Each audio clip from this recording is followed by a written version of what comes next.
बिस्मिल्लाहिर्रहमानिर्रहीम, अस्सलाम वालेकुम। माय नेम इज सफ़र एहसान and this is your channel physics का सफ़र। आज का जो हमारा नेक्स्ट टॉपिक ऑफ डिस्कशन है वो है सिंपल माइक्रोस्कोप।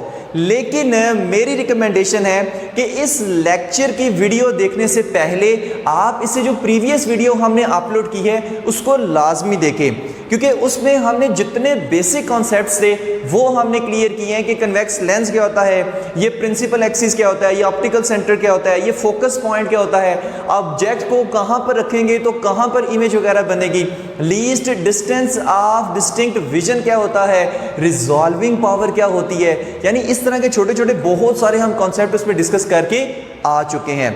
उसके बाद हमने ये तीन मैग्निफिकेशन के जो फार्मूलाज हैं वो हमने डिस्कस किए थे। इसमें क्या था, beta by alpha, I by O, Q by P. ठीक है, इसी तरह हमने least distance of distinct vision पहले बता चुका हूँ, ये हमने उसमें डिस्कस करके आ चुके हैं। तो यहाँ पर हम इन्हीं को यूज़ करके सिंपल माइक्रोस्कोप वाला टॉपिक आज हम पढ़ेंगे। तो देखते हैं कि ये सिंपल माइक्रोस्कोप क्या है। लेकिन फर्स्ट 3 to 4 मिनट्स में मैं आपको कुछ चीज़ें बताऊंगा जो इस टॉपिक के लिए भी और इससे आगे जो कंपाउंड माइक्रोस्कोप का टॉपिक है उसके लिए बहुत ज़्यादा ज़रूरी है, क्योंकि अगर वो 3 to 4 मिनट्स की जो आगे वीडियो चलने वाली है उसमें जो मैंने चीज़ें बतानी है वो अगर आपने याद रख ली, आपको समझ आ गई, गारंटी है ये दोनों टॉपिक सलवा हो जाएंगे, एक सिंपल माइक्रोस्कोप, एक कंपाउंड माइक्रोस्कोप। चैप्टर नंबर 10 में यही दो मोस्ट इंपॉर्टेंट लॉन्ग क्वेश्चन है, इनसे मोस्ट इंपॉर्टेंट लॉन्ग क्वेश्चन पूरे चैप्टर 10 में कोई भी नहीं है। तो उस लिहाज से ये समझना आपके लिए बहुत ज़्यादा ज़रूरी है। तो शुरू करते हैं आज का lecture simple microscope. Simple microscope पे आने से पहले कुछ इंपॉर्टेंट चीज़ें देखिए। मैग्निफिकेशन का एक हमने फार्मूला पढ़ा, बीटा बाई अल्फा। इसको हम कहते हैं एंगुलर मैग्निफिकेशन। इसको हम क्या कहते हैं, एंगुलर मैग्निफिकेशन। इसमें बीटा हमारे पास क्या है, बीटा हमारे पास है visual angle formed by image on I. कि जो हमारे पास विजुअल एंगल बीटा हमारे पास इमेज फॉर्म करती है आई के ऊपर, उसी को हम क्या कहते हैं, उसको हम बीटा एंगल से हम शो करते हैं। ठीक है, उस एंगल को हम क्या कहते हैं, बीटा। अल्फा क्या है, visual angle formed by object on I. ठीक है, जब कोई लेंस प्रेजेंट ना हो तो उस एंगल को हम क्या कहते हैं, अल्फा कहते हैं। एक और मैग्निफिकेशन का हमने फार्मूला पढ़ा था, size of image divided by size of object, I divided by O, I for image, O for object. एक और हमने फिर मैग्निफिकेशन का फार्मूला पढ़ा था क्यू बाई पी। क्यू क्या है, डिस्टेंस ऑफ इमेज, और पी क्या है, distance of object from lens. तो ये हमने तीन क्या किए थे, मैग्निफिकेशन के फार्मूला से पढ़े थे। अब इसमें जो सबसे ज़्यादा यूज़ होगा ना वो ये वाला होगा, m is equal to beta by alpha. ये दोनों में यूज़ होगा और यहीं से हमारी डेरिवेशन स्टार्ट होगी। उसके बाद least distance of distinct vision, इसको भी हम थोड़ा सा डिस्कस कर लेते हैं क्योंकि इसका बहुत ज़्यादा यूज़ इसमें आ रहा है और इससे नेक्स्ट टॉपिक में भी। तो देखिए, least distance of distinct vision क्या है कि ये ऐसा कम से कम डिस्टेंस होता है कि जहाँ पर हम चीज़ों को बहुत ज़्यादा क्लैरिटी के साथ देख सकते हैं। जैसे फॉर एग्जांपल, अगर मैं मार्कर को यहाँ पर रखूँ, या कोई बुक है, बुक ले लें या मार्कर ले लें, उसको अगर मैं यहाँ पर रखूँ तो मुझे सही से नज़र नहीं आएगा। लेकिन अगर उसी बुक को, उसी मार्कर को अगर मैं ऐसे करीब लेके आऊँ तो ये मुझे क्लियर दिखना शुरू हो जाएगा। मैं कहता हूँ यहाँ पर जब ये आया ना, मुझे बहुत ज़्यादा अब ये क्लियर नज़र आ रहा है। अगर मैं इसको इससे करीब लेके यहाँ पर करूँ तो ब्लर हो गया है, यानी कि यहाँ पर मैं इसको अच्छे से देख नहीं सकता, ये मेरे लिए क्लियर नहीं है। हाँ, जब मैं इसको इतने डिस्टेंस पर, तकरीबन इतने डिस्टेंस पर रखता हूँ तब ये मुझे क्लियर नज़र आ रहा है। इसे दूर करता जाऊँगा फिर वो क्लैरिटी कम होती जाएगी। तो ये जो डिस्टेंस है जिसमें मुझे कोई चीज़ क्लियर बिल्कुल नज़र आती है, ये कहलाता है least distance of distinct vision. Least distance, कम से कम डिस्टेंस डिस्टिंक्ट विजन, मतलब जहाँ पर हमें कोई चीज़ वाज़े नज़र आती है। तो ये जो ह्यूमन आई के लिए ये होता है, ये 25 सेंटीमीटर होता है यंग बंदों के लिए। ठीक है, ये distance, least distance of distinct vision कितना होता है, 25 सेंटीमीटर, मतलब 25 सेंटीमीटर पे ये हमें बिल्कुल क्लियर नज़र आएगा। ओके हो गया।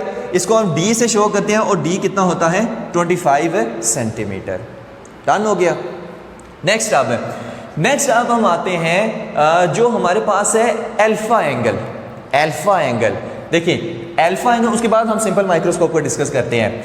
देखिए, हमारे पास अगर ये कोई ऑब्जेक्ट है, ये क्या है, कोई भी ऑब्जेक्ट है, और ये ऑब्जेक्ट जो एंगल बना रहा है आई के ऊपर, ये एंगल बना रहा है, ये एंगल, इस एंगल को हम क्या कहते हैं, इसको हम कहते हैं अल्फा।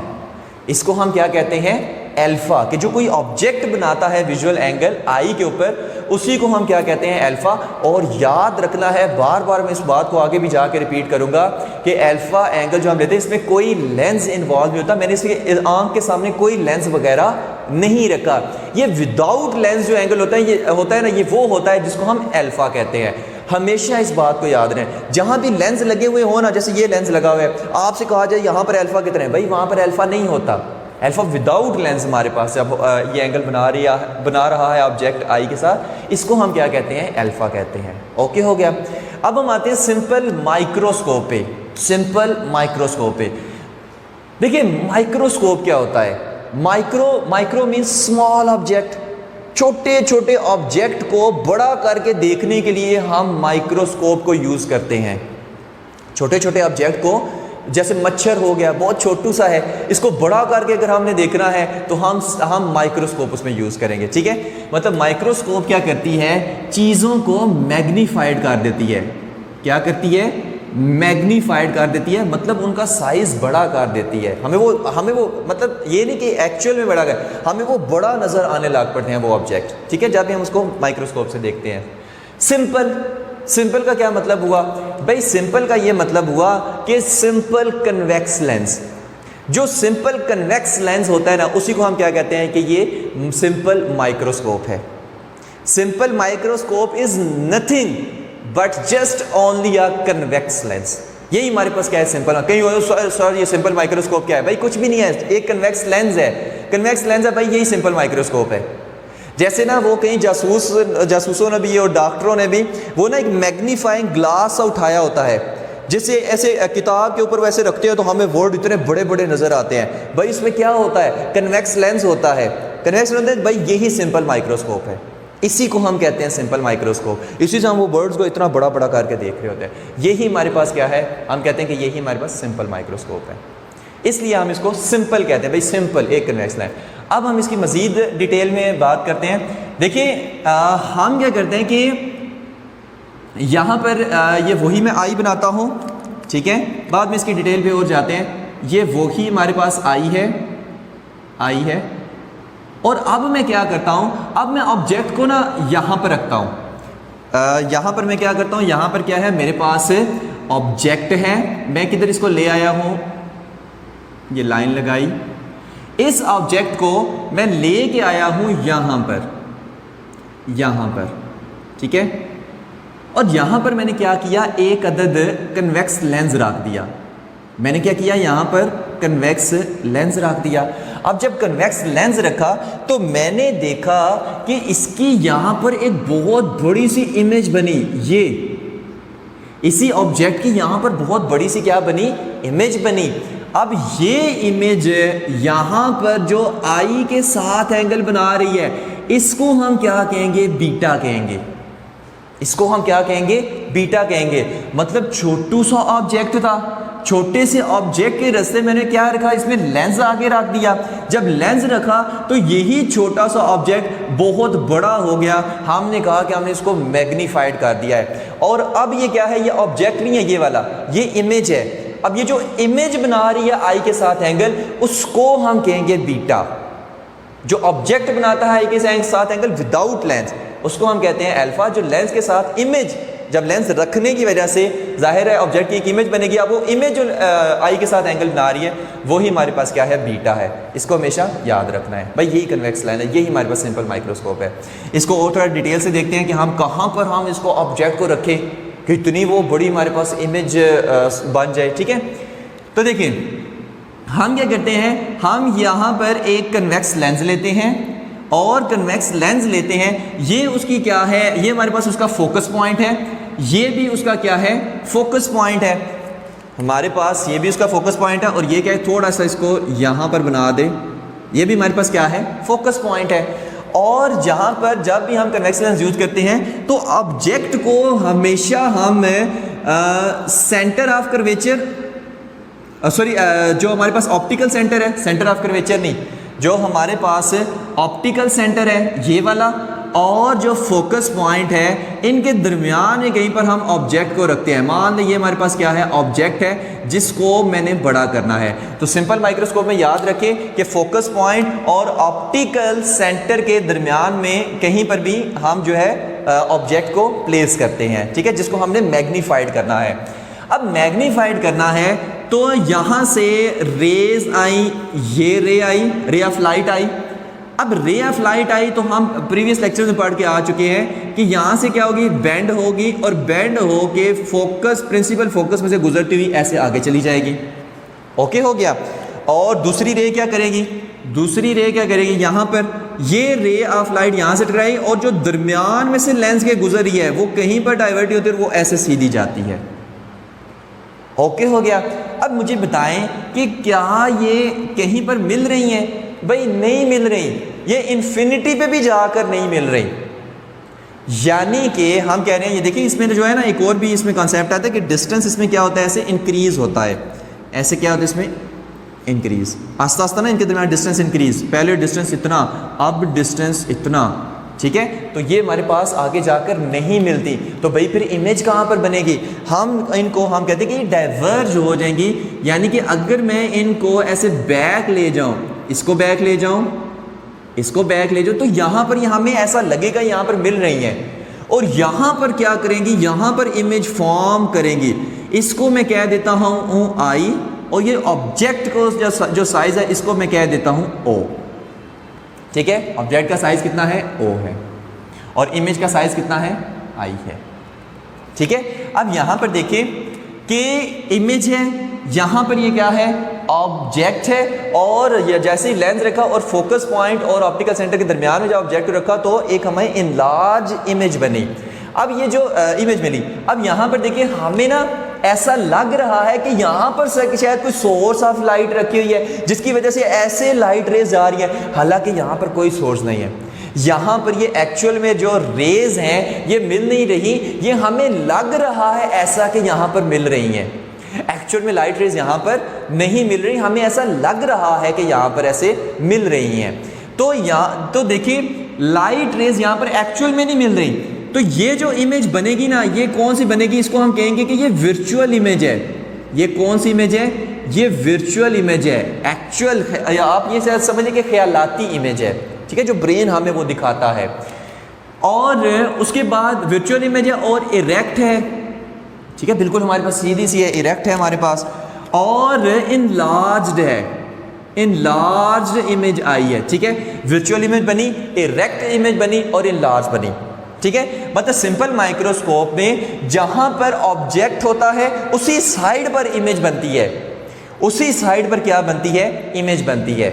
तो ये था, छोटे से ऑब्जेक्ट को हमने ऐसे बड़ा करते हैं, ठीक है। फोकस पॉइंट और ऑप्टिकल सेंटर के दरमियान में हम ऑब्जेक्ट को रखते हैं, तो फिर हमारे पास एक लार्ज इमेज बनती है और उसी साइड पर बनती है, ठीक है, जिसको हम कहते हैं ये वर्चुअल इमेज है, इरेक्ट इमेज है और इनलार्ज्ड इमेज है। यहां तक था सिंपल माइक्रोस्कोप का कॉन्सेप्ट। आगे हम इसकी करते हैं हलवा सी डेरिवेशन, ठीक है, वो देखते हैं हम किस तरह से करेंगे। देखिए इसमें ना हम एक और चीज़ है, क्या हम एक और कॉन्सेप्ट इसमें आता है, क्या हम लेंस के बगैर भी मैग्नीफिकेशन कर सकते हैं? भाई बिल्कुल कर सकते हैं, हम लेंस के बगैर भी चीज़ों को मैग्नीफाइड कर सकते हैं। कैसे कर सकते हैं? देखिए जब मैंने ये दूर मार कर रखा हुआ तो मुझे छोटा नजर आ रहा है, अगर मैं इसको ऐसे पास लेके आऊँ तो मुझे ऐसे ऐसा बड़ा नजर आने लग पड़ेगा।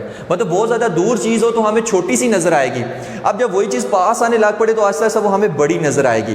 तो चीज़ों को करीब ला कर भी हम उनको मैग्नीफाइड कर सकते हैं, लेकिन अगर हमें छोटे छोटे माइक्रो ऑब्जेक्ट्स अगर उनको बहुत बड़ा करना है तो हम फिर सिंपल माइक्रोस्कोप यूज़ करते हैं। ओके हो गया। तो यहाँ पर मैग्नीफिकेशन का फार्मूला क्या है, m is equal to beta by alpha. यहाँ से हम इसमें कैलकुलेशन स्टार्ट करेंगे। करना कुछ भी नहीं है, जस्ट हमने क्या करना है, बीटा की वैल्यू आपने फाइंड करनी है, अल्फा की वैल्यू फाइंड करनी है, इसमें पुट करनी है और हमारा आंसर आ जाएगा। तो सबसे पहले फाइंड करते हैं अल्फा की वैल्यू फाइंड करते हैं, ठीक है। अल्फा की वैल्यू फाइंड करने के लिए हम ना यहाँ पर ये हमारे पास डिस्टेंस कितना होता है, d होता है। मैं ऊपर वाली इमेज की बात कर रहा हूँ, याद रखना है, जो ग्रीन कलर से बनाई हुई है। मैं नीचे वाली इमेज की बात नहीं कर रहा, इस इमेज की मैं बात कर रहा हूँ। इसमें अगर हम देखें अल्फा है तो ये क्या है, बेस है, ये क्या है, परपेंडिकुलर है रेड कलर का, और ये क्या है, इसमें हाइपोटेन्यूज है। तो इससे फिर मैं tan अल्फा निकाल सकता हूँ। tan alpha is equal to perpendicular over base होता है, परपेंडिकुलर ओवर बेस करेंगे, परपेंडिकुलर ओवर बेस, तो परपेंडिकुलर यहाँ पर क्या है O और बेस क्या है D। ठीक है, यहाँ पर ये डिस्टेंस मैंने D क्यों लिया है भाई, ये जो ऑब्जेक्ट हम रखते हैं ना, ये हम इतना दूर रखते हैं कि जहां पर हमें ये क्लियर नजर आए। लेंस मैं फिर से कह रहा हूं, अभी लेंस मैंने कोई नहीं रखा, इसमें क्लियर नजर आए, और वो कितने डिस्टेंस पर नजर आता है, D डिस्टेंस पर, 25 सेंटीमीटर पर। तो ये मैं इसको 25 सेंटीमीटर पर रख के देखो, इसलिए मैंने ये जो बेस है इसको हमने D लिया है कि यहां से लेकर यहां तक डिस्टेंस कितना है, D है। तो इस वजह से tan alpha is equal to O by D। अब यहां पर एक कंसेप्ट आता है कि when angle is very small, when angle is very small, ठीक है, कि जब ये जो अल्फा ये बहुत ज़्यादा स्मॉल हो तो तब हमारे पास क्या होता है कि tan alpha nearly equal to alpha होता है। क्यों? क्योंकि देखिए हमने सिंपल माइक्रोस्कोप से कोई बड़ी बड़ी चीज़ों को तो नहीं देखना होता, हमने तो इसे छोटे छोटे ऑब्जेक्ट को देखना होता है। जैसे मच्छर को देख लिया, मच्छर छोटू सा ऑब्जेक्ट है, अगर मैं वैसे यहाँ पर मच्छर का बनाऊं, ये हमारे पास क्या है, फॉर एग्जांपल मच्छर है, और ये हमारे पास क्या है, आई है। तो ये जो मच्छर आई पे ये एंगल सा बना रहा है, ये अल्फा, ये बहुत छोटू सा नहीं है। तो इस वजह से छोटे छोटे ऑब्जेक्ट को हम इस वजह से देखते हैं, छोटे छोटे ऑब्जेक्ट ये जो अल्फा बनाएंगे ये बहुत ज़्यादा छोटा होगा, तो इसलिए tan alpha nearly equal to alpha होता है। ठीक है, फॉर वेरी स्मॉल एंगल। तो यहां पर हम फिर क्या लिखेंगे कि alpha is equal to O by D, O by D. Okay हो गया, मतलब tan अल्फा की जगह सिंपल अल्फा लिखिए O बाई डी, अल्फा निकल आया। अब नेक्स्ट कहानी आती है बीटा की, और बीटा हमने क्या कहा था, ये वो एंगल है जो इमेज बनाती है आई के साथ, visual angle found by image on I is called beta angle. उसको हम बीटा से शो करते हैं, उस एंगल को हम क्या शो करते हैं, उस एंगल को हम बीटा से शो करते हैं। अब यहाँ पर देखिए ये एंगल जो है ना, ये एंगल कौन सा है, बीटा। मुझे बताएं, जो स्टूडेंट अक्सर इसमें कंफ्यूज होते हैं कि ये जो डिस्टेंस है यहाँ से लेकर यहाँ तक, ये कितना होगा, ये इसको हम कहते हैं कि ये हमारे पास डिस्टेंस कितना है, इसको हम क्यू कहते हैं, कि जो इमेज का डिस्टेंस होता है उसको हम क्यू कहते हैं। और यहाँ पर ये भी किसके इक्वल होगा, डी के इक्वल होगा। यहाँ पर स्टूडेंट बहुत ज़्यादा कंफ्यूज होता है कि सर इसका तो हमें पता है, ऑब्जेक्ट हमने इतना दूर आंख से रखा कि हमें वो क्लियर नजर आए, मतलब लीस्ट डिस्टेंस और डिस्टिंक्ट विजन पे, इसलिए वजह से हमने यहाँ पर डी लिख दिया। यहाँ पर हम Q is equal to D क्यों कह रहे हैं भाई, देखिए इमेज तो बहुत ज़्यादा दूर बन रही है, फिर ये 25 सेंटीमीटर पे कैसे बन सकती है, वो उसका आंसर अब हम आपको करते हैं। ठीक है, उसका आंसर कैसे करेंगे, यहाँ पर भी आप देखें ये इमेज है, और ये एंगल कितना है, ये एंगल है बीटा, और इस डिस्टेंस की हम बात कर रहे हैं। यहाँ पर अगर हम देखें तो ये क्या होगा, Q is equal to D. ठीक है, तो एक जैसे ही है यहाँ पर, तो ये हमारे पास Q is equal to image का डिस्टेंस है, यहाँ से ये Q is equal to D किस तरह से हो गया, या आप ये समझ लें या यहाँ पे समझ लें Q is equal to D किस तरह से हो गया। ठीक है, तो ये देखते हैं किस तरह से हो गया। देखें गौर से समझना है, छोटी सी बात है, आसानी से इंशाल्लाह समझ आ जाएगी। देखें यहाँ पर मैंने इस ऑब्जेक्ट को रखा, मुझे क्लियर नजर आ रहा है, मैं कह रहा हूँ लीस्ट डिस्टेंस और डिस्टिंक्ट विजन पे, मतलब डी डिस्टेंस है। ठीक है, आंख और इस ऑब्जेक्ट के दरमियान डी डिस्टेंस, ओके हो गया। अब मुझे ना इसको मैग्नीफाइड करना है। जब मैंने मैग्नीफाइड करना है, मैं क्या करूँगा, दरमियान में लेंस रखूँगा, और मैं इस ऑब्जेक्ट को करीब लेके आऊँगा, या ऑब्जेक्ट को करीब लेके आऊँगा, या ऐसे लेंस को करीब ले जाऊँगा, मतलब इतना डिस्टेंस इसमें रह जाए। और जब मैं इसको लेंस को फॉर एग्जांपल इसके ऐसे करीब लेके जाऊँगा, खुद भी थोड़ा करीब होऊंगा, तो ये ऑब्जेक्ट यहाँ पर आ जाएगा। पहले कहाँ पर था, यहाँ पर, अब यहाँ पर आया, और ये दरमियान में लेंस, ऑब्जेक्ट करीब आ गया। अब लेंस रखने से इसकी क्या बनेगी, इमेज बनेगी, और जिस साइड पर ऑब्जेक्ट है उसी साइड पर ये इनलार्ज इमेज बनेगी। ओके हो गया। अब मुझे ये बताएं कि जब मैंने लेंस इस रास्ते में रखा हुआ है, क्या मुझे ऑब्जेक्ट को देखने के लिए रखा है या इमेज को देखने के लिए? उस सिंपल माइक्रोस्कोप से क्या मुझे ऑब्जेक्ट को देखना है या उसकी इनलार्ज्ड इमेज को देखना है? आप कहेंगे सर उसकी इनलार्ज्ड इमेज को हमने देखना है। तो फिर हम क्या करेंगे, फिर हम लेंस को इस तरह से एडजस्ट करेंगे कि ये जो इमेज है ये हमारी आंख के साथ डिस्टेंस डी पर हो, मतलब least distance of distinct vision पे हो। ठीक है, अब ये जो ऑब्जेक्ट है ना, मान ले कि ये आंख से 2 to 4 सेंटीमीटर या 5 सेंटीमीटर दूर है, ये ऑब्जेक्ट है 5 सेंटीमीटर दूर है, और ये दरमियान में क्या है, लेंस है। और लेंस से ये क्या बनी, इमेज बनी। अब ये जो इमेज है मैं इसको क्लियर देखना चाहता हूँ, और इमेज मुझे क्लियर कहाँ पर दिखे नज़र आएगी भाई, least distance out distinct vision पे, जितना ह्यूमन आई का है, कितने पे, 25 सेंटीमीटर पर। अब मैंने इसको ऐसे एडजस्ट करना है कि ये जो इमेज बने इसका डिस्टेंस मेरी आंख के साथ 25 सेंटीमीटर का हो, ताकि ये मुझे इमेज क्लियर नज़र आए। मैंने इमेज को क्लियर देखना है, यहाँ पर मैंने ऑब्जेक्ट को क्लियर नहीं देखना, यहाँ पर मैंने इमेज को क्लियर करना है। तो इस तरह से हम कहते हैं कि ये इसका डिस्टेंस भी कितना है, इसका डिस्टेंस भी क्या है, Q = D है। आपने देखा होगा अक्सर वो जो मैग्नीफाइंग ग्लास ले रहे होते हैं ना, कन्वेक्स लेंस रख के, वो ऐसे पेज पे रख के उसको ऐसे आगे पीछे ऐसे कर रहे होते हैं, आगे पीछे इस तरह से कर रहे होते हैं कि ऑब्जेक्ट फोकस पॉइंट और ऑप्टिकल सेंटर के दरमियान में आ जाए और उसकी इमेज इनलार्ज होकर उसी तरफ बने, और इमेज और जो हमारे पास वो जो हमारे पास डिस्टेंस बन रहा है वो हमारे पास 25 सेंटीमीटर का ही आए।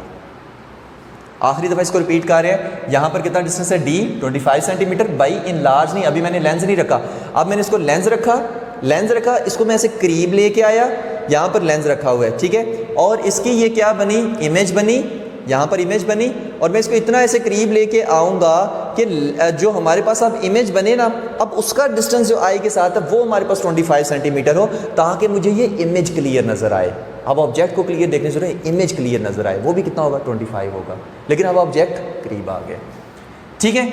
तो यहाँ पर हम क्या करते हैं, तो ये भी डिस्टेंस कितना होगा, Q = D ही होगा, यहाँ पर हमें इमेज क्लियर नज़र आएगी। ओके हो गया।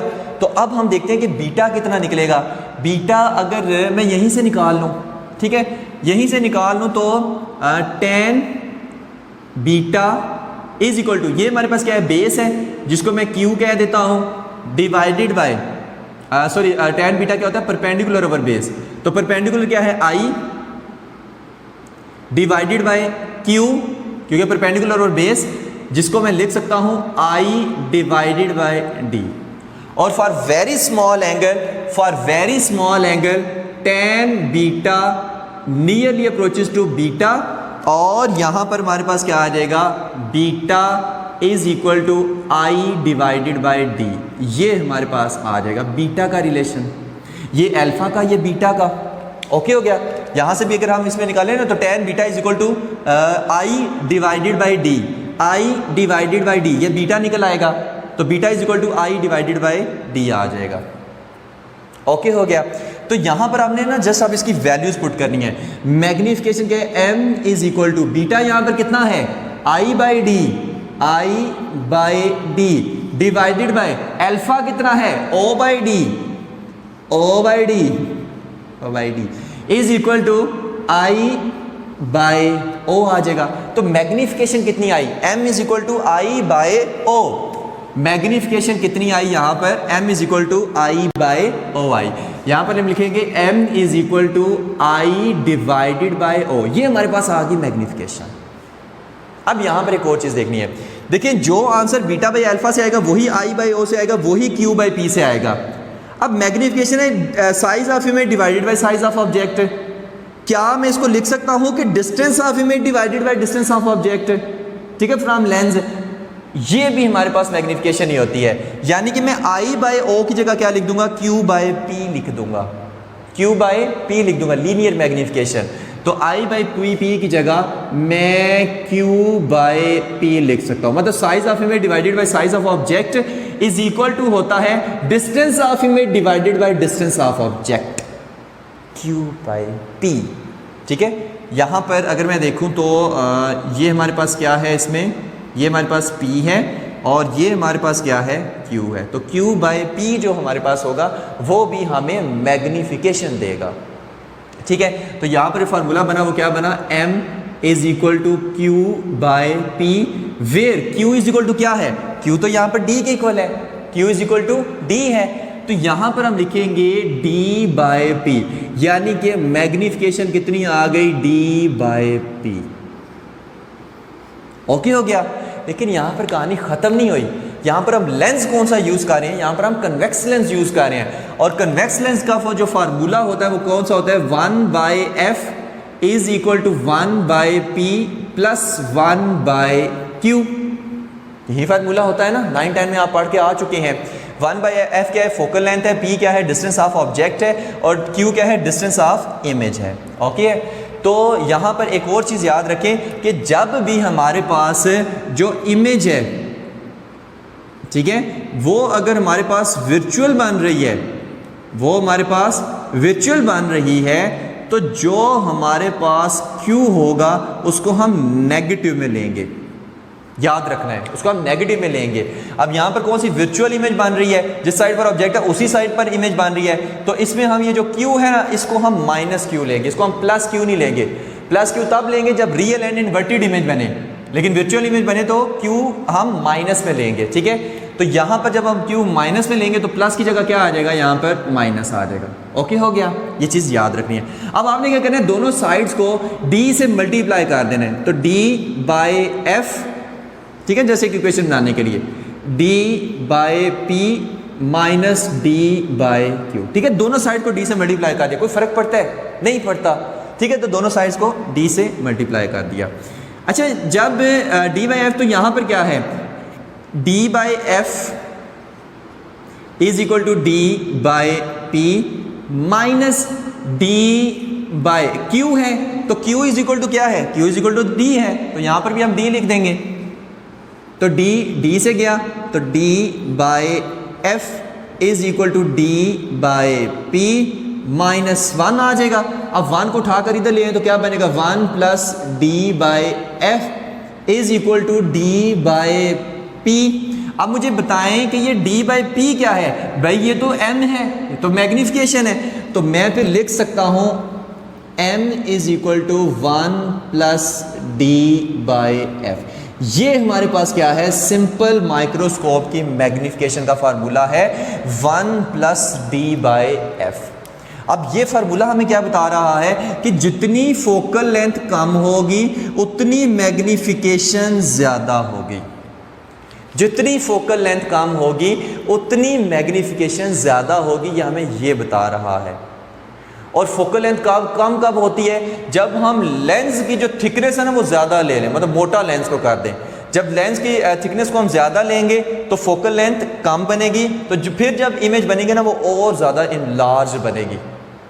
ओके हो गया, तो ये था हमारा आज का टॉपिक सिंपल माइक्रोस्कोप। और यहाँ पर एक बात आपने याद रखनी है कि इस सिंपल माइक्रोस्कोप से हम जो ऑब्जेक्ट का साइज इंक्रीज कर सकते हैं वो 5 to 10 टाइम्स कर सकते हैं, 5 से 10 गुना तक हम ऑब्जेक्ट का साइज इंक्रीज कर सकते हैं उसका, ठीक है, मतलब 5 से 10 गुना तक मैग्निफिकेशन हम कर सकते हैं, ये चीज़ याद नहीं है। और कंपाउंड माइक्रोस्कोप जो हम नेक्स्ट टॉपिक से पढ़ने वाले हैं उसमें हम 100 गुना क्या 200 गुना तक भी हम किसी ऑब्जेक्ट का जो साइज है वो बड़ा कर सकते हैं। बहरहाल वो नेक्स्ट टॉपिक में इंशाल्लाह देखेंगे, नेक्स्ट वीडियो में हम देखेंगे। तो ये था हमारा आज का topic simple microscope. Hope so कि आपको सारा समझ आ गया होगा। Thank you very much. Allah हाफिज़।